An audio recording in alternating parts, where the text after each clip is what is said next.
partly cloudy and 26 today. The same tomorrow, a top of 23, mostly sunny Saturday 28. A shower or two on Sunday and 34, partly cloudy Monday. A possible shower Tuesday with temperatures in the low to mid-20s. More news as it happens on 5AA. Peter Godfrey, talking Adelaide on 1395 5AA. Good morning, 6 minutes past 5. What do we got temperature-wise? 12 degrees at the moment. Now, just quickly, a email from David. Just going now, Robin was trying to think of a TV show that she liked with somebody in it. David says the show she was thinking about was The Nelsons with Ozzy, Harriet, David and Ricky. I reckon that could be one. Good on you, David. Thank you for that. And then on our random question that Tony posed earlier, who was your celebrity crush? David says, my crushes, Rhonda Fleming and Jane Seymour. Fantastic. Good on you, David. Thank you for that. Let's take a look at what's happening across the ditch in New Zealand. Selwyn Manning with us, editor of EveningReport.nz. How are you, Selwyn? Yeah, not too bad, Peter. It's a nice blue sky. It looks like early morning sunshine coming through here. There were forecasts for very unseasonably cold weather today for most of the country, like right down around 13 degrees highs down in some parts of the South Island. But certainly at the moment it looks like those forecasts might be a little bit wrong. So hopefully it stays nice and warm and late springish. Yeah, very nice. No, it's quite good. Excellent. Can I ask you what our random question that a caller posed earlier about, did you have a celebrity crush? Can I pose, a pop star or a movie star perhaps when you were younger? The only thing I can think of, Peter, was at early high school, and a friend of mine went into a rock concert in Auckland on the back of a truck. Yeah.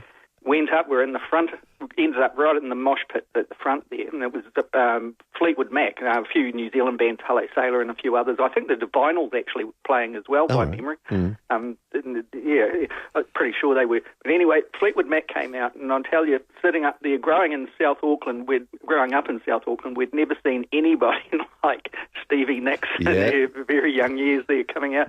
And I remember just my friend Mervyn Purhey, his name was, and myself just looking at Stevie Nicks there from the mosh pit thinking, my goodness, she is a goddess.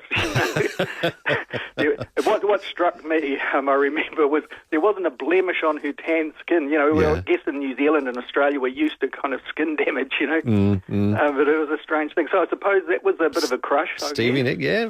Well, you wouldn't have been alone in that. Not alone in that. She was certainly something. Fantastic. Yeah. All right, let's get on to things happening in your part of the world. Currencies, headlines. What's the movements there? Yeah, we'd look at the headlines in the New Zealand Herald first up, Peter. There's a lot of attention placed on the aircraft that went down yesterday that was carrying the Brazilian football team. I guess much around the world, many outlets around the world are looking at that. And the headlines are the pilot's last words, there's no fuel, we're going down, which seems an absolute awful and horrendous thing to behold, really, isn't it? Yeah. We go across to Fairfax's Stuff website. There's an interesting feature there, and it's just headlined, Hell, only escape is through the flames, driving through an inferno. So I guess, Peter, you guys would certainly know about stories like that. Now, there's a big search on for a young woman from Timaru, and there's a concerted effort to try and locate her amongst all media outlets at the moment, assisting in giving publicity to this. And the headline there is, where is Nicole? And it's believed that she's been kidnapped by a dangerous man as she's there.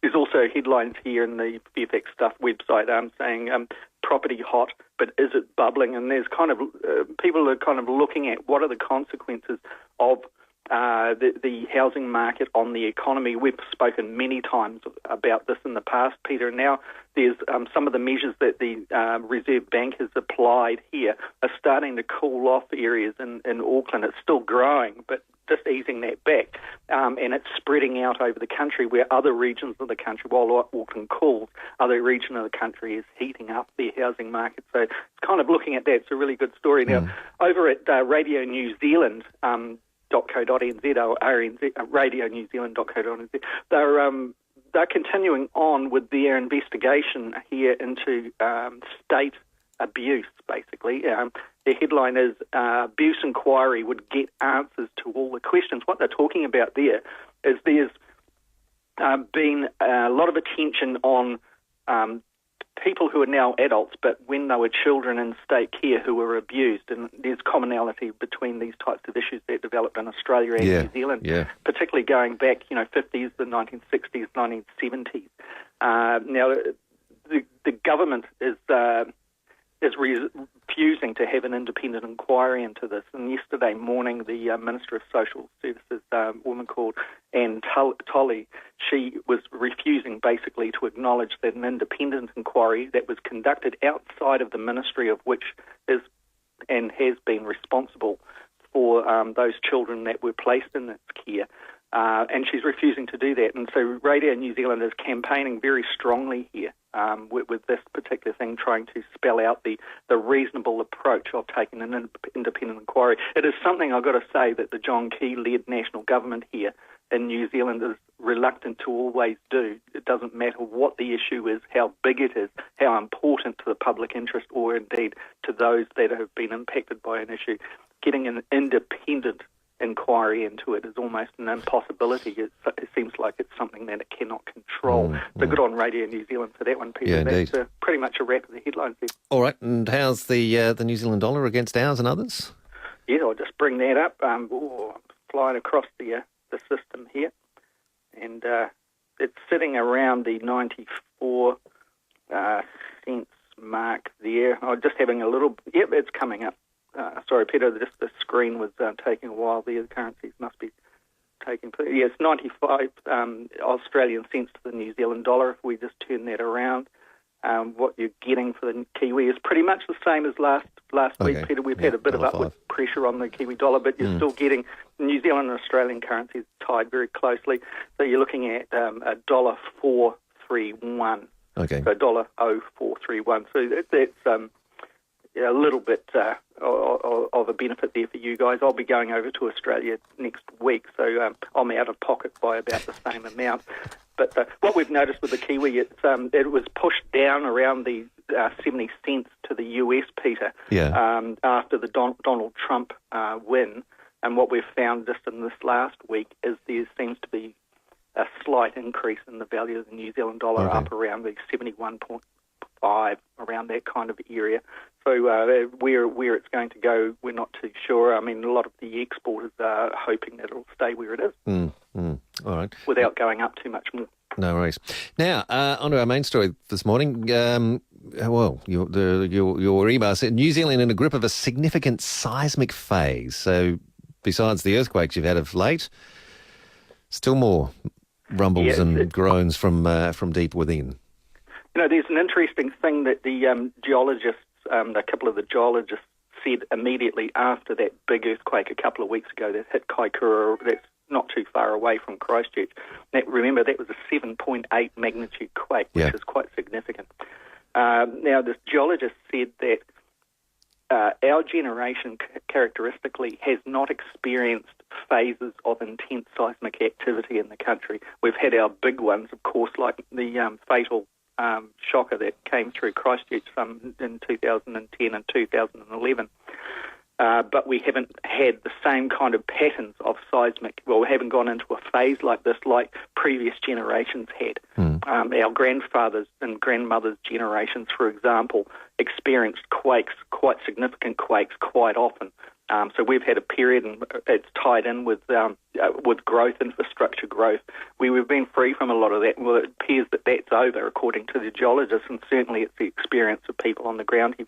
Now, the latest one I thought was quite interesting. It's been hitting the TV news big because of the visuals of this, and this is around Lake Rotorua, and which is huge for its tourism attraction. It's kind of like Yellowstone National Park, but on a smaller scale, of course. But its seismic activity all around there is world renowned. There are geysers and mud pools boiling. You walk around in the air every day and night. There's this, for some, an overwhelming smell of sulphur kind of infecting their nostrils. This is Rotorua, and Lake Rotorua, which is a picturesque place with an island in the middle. There, it's kind of erupted. A geyser erupted this week out of that. It's an amazing thing, shooting boiling water, steam, and mud up to 30 metres in the air, Peter. Good grief. It's almost 100 feet. Yeah.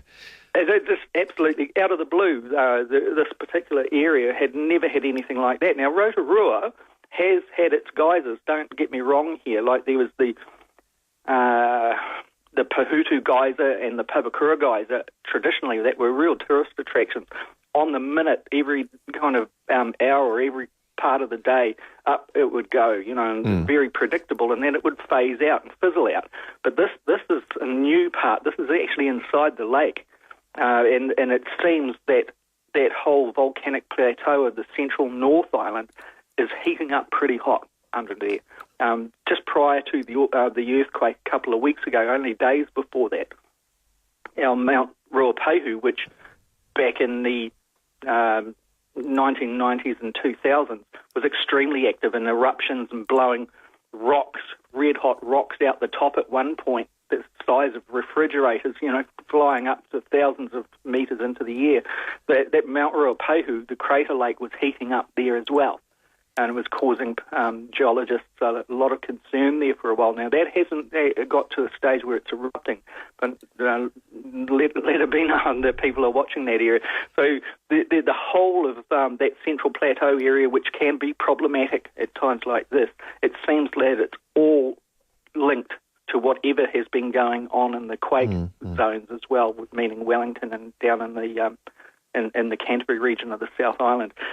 The other thing is that what they're calling a silent quake, and that's that shifting of the plate that is not causing a sudden jolt like an earthquake, but is moving. And we mentioned that last week, Peter, and that's been watched very, very closely too. So this is perhaps the extension of what started that 5-6 years ago with the Christchurch, the face.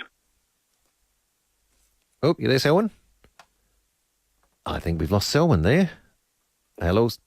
I can hear you, Peter. Okay. Oh, you dropped out completely there, Selwyn. Sorry. Yeah, so I thought the quake had hit and fallen into an abyss or something. Yeah. Sorry. Yeah. So you're saying that this is all part of the process that started back with Christchurch. So yeah, possibly. That's and someone may say that it was prior to that as well. Yeah.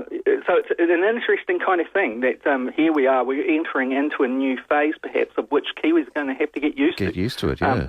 That has huge impacts on obviously lives, but also on livelihoods, particularly in the rural sectors at the moment, but also on the infrastructure that's been built. I know last week we were talking about the Inland Revenue building that had been evacuated, the New Zealand Defence building, its headquarters in Wellington, where the defence officials, et cetera, and the spooks all hang out. That was being demolished, and don't know, the government's been cagey on this, Peter, but they announced that they're going to be replacing parts of the Parliament buildings, meaning where the ministers are held, in a place called Bowen House. Yeah. And also Press Gallery with journalists are. That will all be 3 new buildings being built. Now, they haven't said that those buildings are showing stress, but it seems like it may be linked. At best, it seemed to be a rather out of proportion to people suffering with their houses demolished down in the south, and the government's announcing 3 new buildings, so one would imagine that there's good reasons for that. One would hope there was good reasons for that. And the other thing that showed up this week, Peter, was this huge drone footage came out down inland from Kaikoura in the South Island, showing a huge canyon that had formed from the 7.8 quake 2 weeks ago. No one had realised that this had occurred, and that just... When you look at that drone footage, you can see it online if people search for that Kaikoura earthquake or New Zealand earthquake drone footage canyon.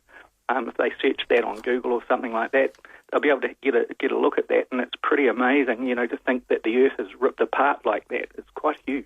Yeah, gosh, changing the whole landscape significantly, literally. Landscape. Crazy stuff. The ground we stand on is changing as we speak. Yeah, interesting stuff.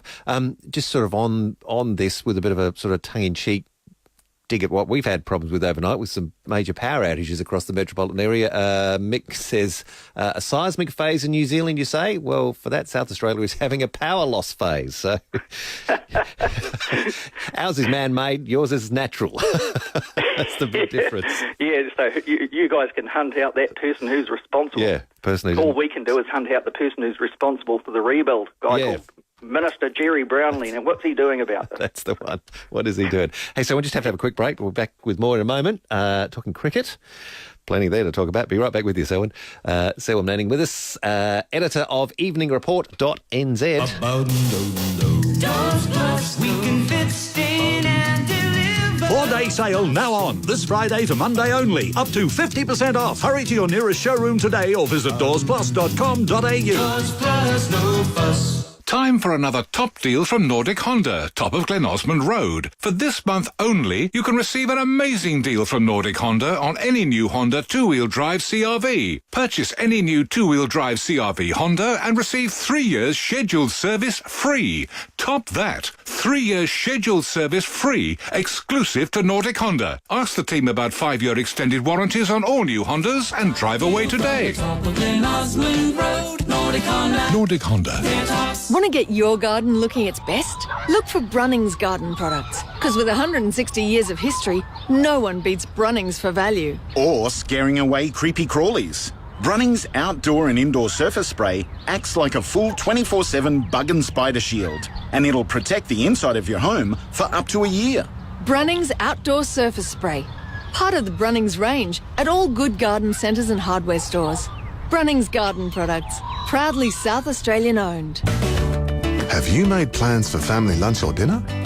You should try the Maid of Auckland. Family owned with traditional pub values and great service. The Maid of Auckland is perfect for the whole family, with kids' activities that they can enjoy at your table. And great menu selections at an affordable price. Plus on Mondays, kids eat free. The perfect place for your next family lunch or dinner. The Maid of Auckland, South Road, Edwardstown. I need a filter for my motor. Auto Pro. Have you got a disc brake rider? Auto Pro. We've got seat covers, tools and clamps, gaskets, oils, mats and ramps. 4 great prices with a chance. Auto Pro. I'd like a fancy new sunshade. Auto Pro. I'll grab a set of wiper blades. Auto Pro. I want a brand new regulator, an electric alternator, and can you fix my radiator? Auto Pro. Call 132 776 for your nearest dealer. Auto Pro. Peter Godfrey on 1395, Adelaide's 5AA. And we're taking a look across the ditch, seeing what's happening over New Zealand. Selwyn Manning with us, editor of EveningReport.nz. So when that canyon you mentioned there that's sort of formed in the wake of the earthquakes there with the drone footage, that is extraordinary. Yeah. It is extraordinary. It's worth looking at, isn't it? Yeah. And, once again, if people just do that search on Google or whatever their preference is there, put in Kaikoura earthquake, New Zealand earthquake, drone footage. I put in Kaikoura drone canyon and brought up, and then did the search on the video page on Google, and it's brought up a whole lot of them. The TV New Zealand website was the first one I went to. That's just amazing. It is actually mind-blowing, isn't it? Yeah. If you imagine what would have happened if that epicentre was closer to the larger cities like like Christchurch or Wellington, it would be total, absolutely total. It's like a forest. Is it a forest there, or a sort of forest-looking area that's just Pinus radiata forest opened up and down they've gone. Extraordinary, extraordinary. Yeah, huge. Indeed. All right. It takes quite a hike to actually get down into the canyon and back up the other side. That's for sure, and down the length. Just the power of Mother Nature. Cricket, Selwyn. Cricket. Well, we had a win on the weekend with the test. New Zealand beat Pakistan. Just in time. New Zealand beat Pakistan. Now you guys are over here getting ready for the ODI. We are. The team is already over there. New Zealand Blackcaps acclimatising, if not necessarily to the weather, Peter, to the... They made comment about one of the hardest things of going... They weren't moaning. They were kind of saying with a smile on their face, but one of the hardest challenges is actually the Aussie cricket fan. They reckon as soon as you get off the plane, it's like going into the cauldron. So it's great, isn't it? Great. But so they're over there. They're very buoyant at the moment. They're certainly in Test cricket form, Peter. Demolished, really, it'd be fair to say, Pakistan over here in 2 tests. Their last test, Pakistan just absolutely collapsed.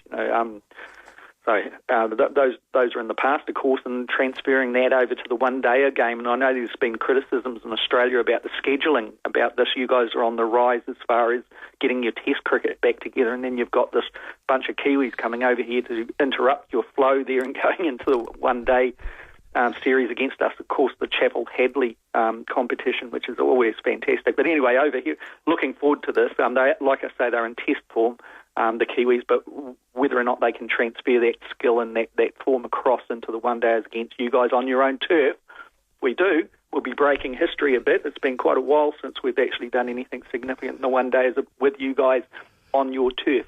I think it goes back to about 2009, if I remember right. So it's going to be one that the Kiwis are watching. Of course, the first of that, Peter, is on December the 4th. Sunday, isn't it? And I think. It's afternoon start for New Zealand to watch anyway. And then December 6th and December 9th. And then New Zealand plays Bangladesh after that. Okay. To get back in the post-Christmas Boxing Day through to New Year's Eve period. That's the one-day internationals with Bangladesh. Then there's 2020 against those guys, and then Test on January the 12th. So it's quite a summer of cricket for us anyway. Indeed it is. May the best team win, as we say, Selwyn, but remember, you're on our turf here. I'll be over on your turf next week, Peter, so it'll be interesting over in New South Wales for the week. All right. Yeah. And given the exchange rate we mentioned before, if you need a couple of bucks, just we'll fling you a couple of bucks to see through if you get short. Yeah, Peter, that's kind. I'll get on the blower to you as soon as I land.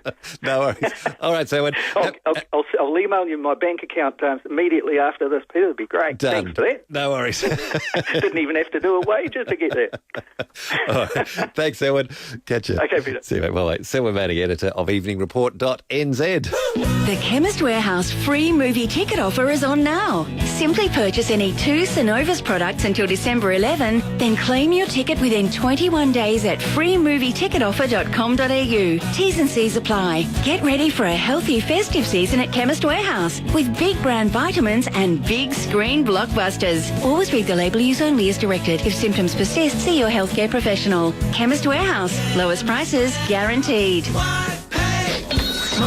Is your new smart TV smarter than you? With all the features packed into new smart TVs these days, chances are you could be missing out on some extra options. Jim's Antennas does all TV and data connections, so you can watch more channels and record programs or access catch-up TV and streaming services like Netflix. With the NBN rolling into the suburbs, now's the time to get smart about your TV viewing. So call Jim's Antennas, 131 546, jimsantennasadelaide.com.au. G'day, Enrico from Envirotherm. Those already using Envirotherm for the reverse cycle systems, well done. Those who don't, sorry. You risk using up to 30% more energy and sacrificing comfort too. Do you really want that? Envirotherm is a simple, cost-effective solution. We'll prove 2 to 8 degrees better efficiency. This means better comfort, lower energy. From $3.99 on a split system, from $5.49 on a ducted. Plus, get a free service too. Call now, 1-300-160-620. 1-300-160-620.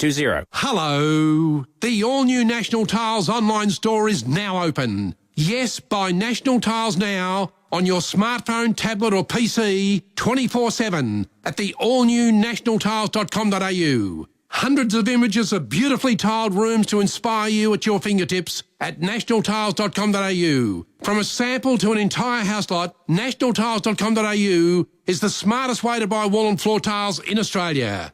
Go to nationaltiles.com.au now. This is an important liquor announcement. Do not, I repeat, do not purchase your Christmas and holiday liquor until you've checked out the massive specials from the state's largest independent liquor store, Pals. Here's today's outstanding specials. Corona, $44.99. Outstanding. Chivas Regal, 12-year-old, $39.99. Great value. Gießen Sauvignon Blanc, $10.99. Wow. Pals, the state's largest independent liquor store, Kings Road, Parafield. Right now in Dayport Honda's exclusive